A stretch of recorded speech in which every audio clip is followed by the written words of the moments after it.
नमस्कार। आज हम आपको कुछ ऐसे प्रमुख मुद्दे बताएंगे जिसकी मांग लगातार देश भर से उठ रही थी। इस बीच हमारे साथ अखिल भारतीय जैन अल्पसंख्यक महासंघ से नेशनल प्रेसिडेंट ललित गांधी जी मौजूद है, जो हमसे बात करने वाले हैं जैन समाज के मुद्दे पर। जी हाँ, जैन वेलफेयर कमीशन कितना जरूरी है और ये मांग क्यों उठ रही है, सीधे ललित जी से ही जानते हैं, उन्हीं की जुबानी। जी ललित जी बताएं। नमस्कार। आप सब जानते हैं जैन समाज भारत का एक प्रबुद्ध समाज है, जो भारत के आर्थिक विकास में सबसे ज़्यादा योगदान देने वाला समाज है। फिर व्यापार उद्योग के क्षेत्र में हो, टैक्स पेमेंट के क्षेत्र में हो, भारत का सबसे लिटरेट समाज के रूप में भी जैन समाज जाना जाता है। लेकिन इसी समाज का एक ऐसा तबका है जिसे हर क्षेत्र में सपोर्ट की आवश्यकता है, सहयोग की आवश्यकता है। एक आपका सामान्य परसेप्शन है कि जैन समाज सक्षम समाज है। हम सक्षम जरूर है, लेकिन सक्षम कितने लोग हैं, ये संशोधन का विषय है। अखिल भारतीय जैन अल्पसंख्यक महासंघ भारत के सभी जैन समाज में हमारे जितने भी फिरके, दिगंबर, श्वेतांबर, स्थानकवासी, तेरापंथी, इन सभी समाज का एक शिखर संगठन है। जैन समाज को 2014 में जब राष्ट्रीय स्तर पर केंद्र सरकार ने अल्पसंख्यक समाज का दर्जा दिया, उसके बाद समाज के हर वर्ग तक इस दर्जे के फायदे, इस दर्जे से मिलने वाले अधिकार और इन सारी योजनाओं का जानकारी एवं लाभ पहुंचाने के लिए इस फेडरेशन का गठन किया गया था। और इस गठन करने के बाद फेडरेशन के माध्यम से हमने पूरे भारत का भ्रमण किया और भारत के हर शहर में, हर गांव में, हर राज्य में हम पहुंच के जैन समाज से रूबरू हुए इस विषय की जानकारी देने के लिए। तब हमें पता चला कि जैन समाज की जो स्थिति हमें दिखती है, वास्तव में वैसी स्थिति नहीं है। हम धार्मिक क्षेत्र में बहुत हजारों लाखों वर्ष पुराने हैं, हमारा इतिहास बहुत पुराना है, हमारे धार्मिक क्षेत्र बहुत पुराने हैं, बहुत सा काम हजारों वर्षों से हुआ है। लेकिन आज की स्थिति में जैन समाज में 30% लोग ऐसे हैं जो हम जिन्हें कहते हैं कि दारिद्र्य रेखा के भी नीचे जीते हैं, जिनके बच्चों के स्कूल एजुकेशन की समस्या है, उनके व्यापार की समस्या है, बेटों बेटियों के विवाह की समस्या है। ऐसे कई तरह की समस्याओं से जैन समाज भी जूझ रहा है। इस समाज को सपोर्ट देने की आवश्यकता है। माइनॉरिटी स्टेटस मिलने के बाद जो सरकार की योजनाएं थी, ये हमने सब समाज तक पहुंचाने का प्रयास किया और पिछले 9 वर्षों में समाज में जन जागरण करके शिक्षा क्षेत्र में 700 करोड़ रुपए की छात्रवृत्ति सरकार से सीधे छात्रों के खातों में पहुंचाने में all India Jain minority federation को सफलता भी मिली है। लेकिन इसी के साथ जब हमने महसूस किया पूरे भारत में कि जैन समाज के लिए एक स्वतंत्र व्यवस्था का निर्माण जरूरी है, क्योंकि वर्तमान में जो माइनॉरिटी कमीशन की व्यवस्था है उसमें हमारा हिस्सा बहुत ही छोटा है, क्योंकि हमारा पॉपुलेशन कम है और रियल माइनॉरिटी है। आज के पॉपुलेशन में हमारी संख्या मात्र 1.5 या 2% है। लेकिन हमारा कमीशन के अंदर हमारे अधिकारों की सुरक्षा या हमें इकोनॉमिकल एम्पावरमेंट, एजुकेशन एम्पावरमेंट का जितना हिस्सा मिलना चाहिए उतना मिल नहीं पाता है। इसलिए समाज के अधिकांश लोग जिन्हें इस तरह के सपोर्ट की आवश्यकता है, वो इससे वंचित रहते हैं। जिन्हें इस तरह के फाइनेंशियल सपोर्ट की आवश्यकता नहीं है, लेकिन हमारे धार्मिक अधिकारों की सुरक्षा आवश्यक है, हमारे तीर्थ क्षेत्रों पे भी अलग अलग तरह से हमले हो रहे, उन हमारे तीर्थ क्षेत्रों की सुरक्षा आवश्यक है, हमारे सभी समाज की व्यवस्था की सुरक्षा आवश्यक है। इसलिए जैन समाज के विकास के लिए, जैन समाज के कल्याण के लिए एक अलग कमीशन बनना आवश्यक है। राष्ट्रीय स्तर पर एक कमीशन तब बनेगा जब हम पूरे अलग अलग राज्य स्तर पर इसको बनाएंगे, तो पूरे सभी राज्यों में जहां जैन पॉपुलेशन अच्छी संख्या में है, ऐसे प्रमुख राज्यों में तो कम से कम जैनों के लिए स्वतंत्र आयोग बने, जैन वेलफेयर कमीशन बने। ऐसी मांग अखिल भारतीय जैन अल्पसंख्यक महासंघ के माध्यम से हम कर रहे हैं। इसकी शुरुआत हम महाराष्ट्र से कर रहे हैं और महाराष्ट्र में हमने पिछले 2 महीने में इसका अभियान चलाया और हम आने वाले समय में गुजरात, कर्नाटक, मध्य प्रदेश, राजस्थान, उत्तर प्रदेश, इन सभी राज्यों में इस अभियान को चलाएंगे। तो प्रथम चरण में जैसे महाराष्ट्र में हमने इस अभियान को चलाया और सभी पॉलिटिकल पार्टीज़ के विधायक, सांसद और मिनिस्टर्स, महाराष्ट्र के सभी को हमने इसके बारे में, हमारी मांग के बारे में अवगत कराया।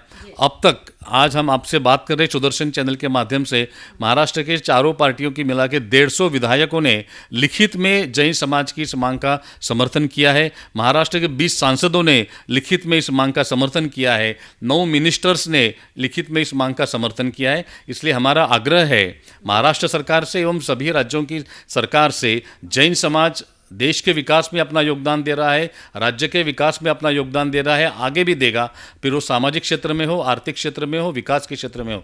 लेकिन इसी समाज के हजारों लोग वंचित है, उनके लिए इस आयोग की आवश्यकता है और हमारी सरकार से मांग है कि अविलंब हमारी इस भावना का ध्यान रखते हुए इस आयोग का गठन हो, हर राज्य में हो, इसकी शुरुआत महाराष्ट्र से हो। भगवान महावीर स्वामी का 2550वां निर्माण कल्याणक वर्ष महोत्सव चल रहा है। इसे लेकर ये भी जानेंगे कि आप इसे लेकर जैन समाज जो है वो क्या कुछ करने वाला है, क्या खास तैयारियां हो रही है इसे लेकर।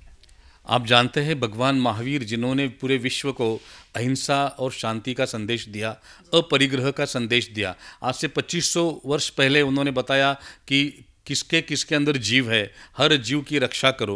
वनस्पति में जीव है, भगवान महावीर ने 2600 वर्ष पहले बताया था। ऐसे भगवान महावीर का निर्वाण दीपावली के दिन 2550 वर्ष पूर्व हुआ और उनके निर्वाण के उपलक्ष्य में ही दीप जलाए जाते हैं और जैन समाज इसे दीपोत्सव के रूप में मनाता है। उनके इस निर्वाण दिन को 2550 वर्ष पूरे हुए और आगामी दिवाली तक का ये वर्ष भगवान महावीर स्वामी के 2550वां निर्वाण कल्याण महोत्सव के रूप में भारत का पूरा जैन समाज मनाएगा। जैन समाज के हमारी शिखर संस्था अखिल भारतीय जैन अल्पसंख्यक महासंघ हो, भगवान महावीर समिति हो और जितनी भी समाज की प्रमुख संस्थाएं, सारी संस्थाएं मिलकर एकत्रित रूप से, अलग अलग रूप से पूरे भारत में इस वर्ष को एक निर्वाण कल्याणक महोत्सव के रूप में मनाएंगे। भगवान महावीर के संदेश को जन जन तक पहुंचाने का प्रयास इस निर्वाण कल्याणक महोत्सव के माध्यम से होगा, जो पूरे विश्व को शांति प्रदान कर सकता है। आज हम देख रहे रशिया यूक्रेन वॉर है, इजराइल गाजा पट्टी में चल रहा हमास के साथ वॉर है, ऐसी जो विश्व भर में समस्या है, ये भगवान महावीर के विचार इसका सबसे अच्छा और सटीक समाधान है। अपरिग्रह का संदेश हर गरीब को सक्षम करने का एक उपाय है। ऐसे कई भगवान महावीर के विचार है जो समाज को अच्छी दिशा में ले जा सकते हैं। इनके इस विचारों को हम जन जन तक पहुंचाने का इस पूरे वर्ष में प्रयास करेंगे। उनके स्मरण में, उनके इस निर्वाण कल्याण महोत्सव के उपलक्ष्य में सरकार के माध्यम से भी, राज्य सरकार हो, केंद्र सरकार हो, अलग अलग आयोजन हो, शहरों के प्रमुख रस्तों पर भगवान रोड्स को भगवान महावीर के नाम दिए जाए, उनके नाम से हम चौक विकसित करें, शहर सुशोभीकरण में हमारा काम करें। हमारा जो मुख्य काम है अहिंसा, जीवों की रक्षा, उस विषय पर सरकार भी हमें अधिक से अधिक सपोर्ट करे कि कैसे हम जीवों की रक्षा करें और भगवान महावीरों को, विचारों को और हम सक्षम करें और समाज के सभी जरूरतमंद लोगों को, क्योंकि जैन समाज की परंपरा रही है, भगवान महावीर हमें सिखा के गए हैं कि आप जब भी आपके पास कुछ है तो समाज के जरूरतमंद लोगों के दो। तब ना हम धर्म देखते हैं, ना उसकी जात देखते हैं। धर्म जात देखे बगैर काम करने वाला एकमात्र जैन समाज है। आज 12,000 से अधिक हम स्कूल चलाते हैं भारत में, 16,000 से अधिक हमारी पांजरापोल है, गौशालाएँ है, हजारों हमारे हॉस्पिटल से, हजारों हॉस्टल से, ये सभी समाज के लिए। एक भी इसमें से काम ऐसा नहीं हो जो जैन समाज के लिए हो। तो ये सभी समाज को विकास में जैन समाज की जो भूमिका है वो एकत्रित रूप से हम पूरे विश्व के सामने इस महोत्सवी वर्ष के, निर्वाण कल्याणक महोत्सव वर्ष के माध्यम से रखेंगे। और एक अलग अलग एक्टिविटी हम हर प्रदेश में अल्पसंख्यक फेडरेशन के माध्यम से हमारे ऑर्गेनाइज कर रहे हैं, जिससे सारा समाज इसके अंदर जुड़े। और एक मेजर एक्टिविटी हमने ली है जो हमारा पिछले 10 वर्ष से उपक्रम चल रहा है, निःशुल्क कैंसर चिकित्सा। भारत को कैंसर मुक्त बनाने का अभियान जैन समाज के माध्यम से हमने हाथ में लिया है। इसमें मोबाइल बस में हमने कैंसर पूरे हॉस्पिटल का सेटअप बनाया हुआ है। तो इस निर्वाण कल्याणक वर्ष के उपलक्ष्य में 25,500 लोगों का इस वर्ष में हम निःशुल्क चिकित्सा करेंगे पूरे भारत में, जिन्हें कैंसर होने की संभावना होती है। ये किसको पता नहीं चलता है कब होगा, किसको होगा। तो ये निःशुल्क चिकित्सा पूरे भारत के लोगों की होगी। जो अभियान हम पिछले 10 वर्ष से चला रहे, इस वर्ष में पूरे भारत में हम संचालित करेंगे। ऐसे विभिन्न उपक्रम इस निर्वाण कल्याणक महोत्सव के माध्यम से हम चलेंगे, जो भगवान महावीर के विचारों को स्थायी रूप से समाज के अंदर प्रसारित करने का काम करेंगे। हमारे साथ इस बीच संदीप भंडारी जी भी मौजूद है, जो भाजपा जैन सेल से स्टेट प्रेसिडेंट है। जी हाँ, उनका भी स्वागत करेंगे और उनसे भी जानेंगे कि क्यों इसकी मांग की जा रही है और आपका क्या मानना है इसे लेकर। संदीप जी, जैसे शुरुआत में ही हमारे राष्ट्रीय अध्यक्ष महोदय ने भी बताया कि एक परसेप्शन बन चुका है पूरे देश में कि जैन समाज ये एकदम सक्षम समाज है, जैन समाज धन्ना सेठों का समाज है। बट अगर देखा जाए तो वास्तविकता ये है कि जैन समाज में 40% लोग बिलो पॉवर्टी 40% लोग लोअर मिडिल क्लास में आते हैं, 40% मिडिल क्लास से आते हैं और 10% तो ऐसे है जो कि बिलो पॉवर्टी लाइन भी आते हैं। यानी कुल मिला के ओनली 10% ऐसा समाज है जो कि एक क्रीम लेयर में आता है। तो वो 10% को ध्यान में रखते हुए पूरे समाज का आज एक परसेप्शन बन गया है कि इनको पैसे की कोई कमी नहीं है। मगर हमारे समाज में आज 2 वक्त की रोटी के लिए भी जद्दोजहद करने वाला एक बड़ा तबका है। तो ऐसे तबके के आर्थिक विकास के लिए, यानी एक इकोनॉमिकली एम्पावरमेंट बोलिए, या तो उसके लिए आवश्यक है कि एक अलग से स्वतंत्र व्यवस्था शासन के माध्यम से की जाए। वैसे ही एजुकेशन में, आज एजुकेशन इतना महंगा हो चुका है, कोई भी यदि हमें कोर्स करना है तो 8 लाख 10 लाख के ऊपर फीस लगती है। तो काफ़ी जैन समाज के विद्यार्थियों में प्रतिभा होते हुए भी उन्हें वंचित रहना पड़ता है शिक्षा से, क्योंकि पैसे का अभाव के कारण। तो उनका जो एजुकेशनल एम्पावरमेंट है वो नेसेसरी एसेंशियल है। तीसरा मुद्दा, जैन समाज का न्यूसेंस वैल्यू जीरो है। न्यूसेंस वैल्यू जीरो, वो जीरो ही होना चाहिए, बट वो जीरो होने के कारण everybody take us for granted. इसलिए हमें विभिन्न परेशानियों का समय समय पर सामना करना पड़ता है। अभी हाल ही में 6 महीना पहले हमारे एक आचार्य भगवान का किडनैप कर दिया गया था और उनकी निर्मम हत्या की गई। तो ऐसे एक एक इंसिडेंट्स होते रहते हैं। हमारे जो व्यापारी वर्ग के जो लोग हैं उनको कुछ न कुछ मुसीबतों का बिजनेस में सामना करना पड़ता है। तो वो कहाँ गुहार लगाए, उनका अगर कोई प्रॉब्लम है तो वो कहाँ रखे वो। तो उसके लिए ये सोशल एम्पावरमेंट भी आवश्यक है और उसके लिए उनको एक आयोग की, हमारे लिए एक आयोग की आवश्यकता है जो कि एक ब्रिज बनेगा एक गवर्नमेंट में और समाज में। तो ऐसे इन पॉलिटिकल एम्पावरमेंट होगा, सोशल एम्पावरमेंट होगा, या तो एजुकेशनल एम्पावरमेंट होगा और इकोनॉमिकल एम्पावरमेंट। इसके लिए एक जैन आयोग की ज़रूरत है महाराष्ट्र में भी, और महाराष्ट्र में नहीं पूरे देश में हम यह अभियान चला रहे। मुझे पूरा विश्वास है महाराष्ट्र में जो सरकार है वो जनता का सुनने वाली सरकार है, वो जनहित के निर्णय लेने वाली सरकार है। तो आने वाले अधिवेशन में जो अभी हमारा नागपुर में चल रहा है, हो सकता है आने वाले अधिवेशन में हमें कुछ गुड न्यूज़ मिले, या तो जनवरी तक ज़रूर महाराष्ट्र सरकार में मिशन जैन वेलफेयर कमीशन, हम जो अभियान चला रहे उसको हमें ये मिलेगा और सपोर्ट मिलेगा, और एक सेपरेट आयोग जनवरी तक गठित हो जाएगा। बिल्कुल, सेपरेट आयोग की जो मांग है वो यहाँ पर लगातार की जा रही है और सुदर्शन न्यूज़ भी यही अपील करता है कि जल्द से जल्द जैन समाज को जो वेलफेयर कमीशन है, जो ये मांग की जा रही है आयोग बनाने की, ये मांग पूरी की जाए। इस बीच हमारे साथ ललित जी एक बार फिर से जुड़े हुए हैं, उनसे मैं एक और मुद्दे पर बात करना चाहूँगी। ललित जी, महाराष्ट्र में जिस तरीके से स्कूल में बच्चों की मील में अंडा जो है वो कंपलसरी किया जा रहा है, आप इसे लेकर क्या कहेंगे? क्या इसे बंद करना चाहिए और क्यों बंद करना ज़रूरी है, ये भी आप दर्शकों को ज़रूर बताएं। बहुत ही महत्वपूर्ण सवाल आपने उपस्थित किया है जी।